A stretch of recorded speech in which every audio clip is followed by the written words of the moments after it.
જય શ્રી કૃષ્ણ. કેમ છો? આજે આપણે ચૂનો ખાવાના ચમત્કારિક ફાયદા એના વિશે વાત કરવાની છે. ચૂનામાં ભરપૂર પ્રમાણમાં કેલ્શિયમ રહેલું હોય છે, જે હાડકાને મજબૂત બનાવે છે. ચૂનામાં સાઇટ્રિક એસિડ અને વિટામિન સી પણ ભરપૂર પ્રમાણમાં હોય છે, જે શરીરની ઇમ્યુનિટીને વધારે છે.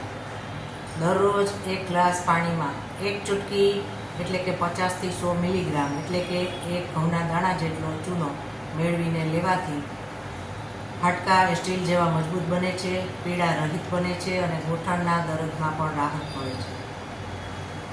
ગાજરનો રસ, દાડમનો રસ અને નારંગીનો રસ, એમાં 1 ચૂટકી જેટલો ચૂનો મેળવીને લેવાથી લોહીની ઉણપ દૂર થાય છે, લોહીમાં વધારો થાય છે અને શરીરની નબળાઈ દૂર થાય છે. દહીં કે છાશમાં 1 ચૂટકી ચૂનો મેળવીને લેવાથી યાદશક્તિ વધે છે. ખાસ કરીને બાળકોને નાનપણથી જ આપવામાં આવે તો એની યાદશક્તિમાં એ વધશે અને એનો માનસિક થાક પણ દૂર થશે.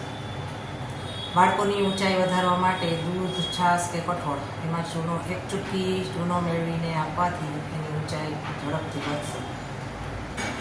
પાનમાં ચૂનો મેળવીને લેવાથી દાંત મજબૂત થાય છે, મોંની દુર્ગંધ દૂર થાય છે, નખ અને વાળ પણ મજબૂત થાય છે. દરરોજ 1 ગ્લાસ પાણીમાં 1 ચૂટકી જેટલો ચૂનો મેળવીને લેવાથી શરીરનું મેટાબોલિઝમ વધે છે, ખોરાકનું પાચન સારું થાય છે અને શરીરમાં ચરબી જમા થતી નથી. દરરોજ 1 ગ્લાસ પાણીમાં 1 ચૂટકી જેટલો ચૂનો મેળવીને લેવાથી શરીરના વિષાક્ત પદાર્થો દૂર થાય છે અને હાનિકારક બેક્ટેરિયાથી શરીરને બચાવે છે. સ્ત્રીઓ માટે 1 ચૂટકી આ ચૂનો એ શક્તિનો ભંડાર છે. ખાસ કરીને માસિક ધર્મ દરમિયાન આ ચૂનો એ છાશમાં 1 ચૂટકી ચૂનો મેળવીને લેવાથી નબળાઈ દૂર થાય છે અને શક્તિ વધે છે. પુરુષોમાં પણ સ્પર્મ કાઉન્ટ વધે છે. શરીરમાં કોઈપણ જગ્યાએ ગાંઠ થઈ હોય એના ઉપર જો ચૂનો ચોપડવામાં આવે તો એ ગાંઠ બેસી જાય છે અને શરીરમાં કોઈપણ જગ્યાએ ચોટ લાગી હોય તો એના ઉપર મધ અને ચૂનો ચોપડવામાં આવે તો એનાથી એ દર્દમાં રાહત થાય છે.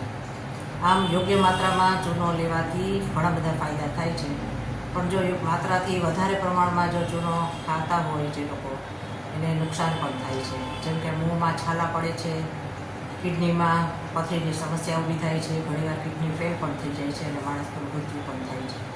તો આ મારો વિડીયો ગમ્યો હોય તો લાઈક, શેર અને સબસ્ક્રાઈબ કરજો.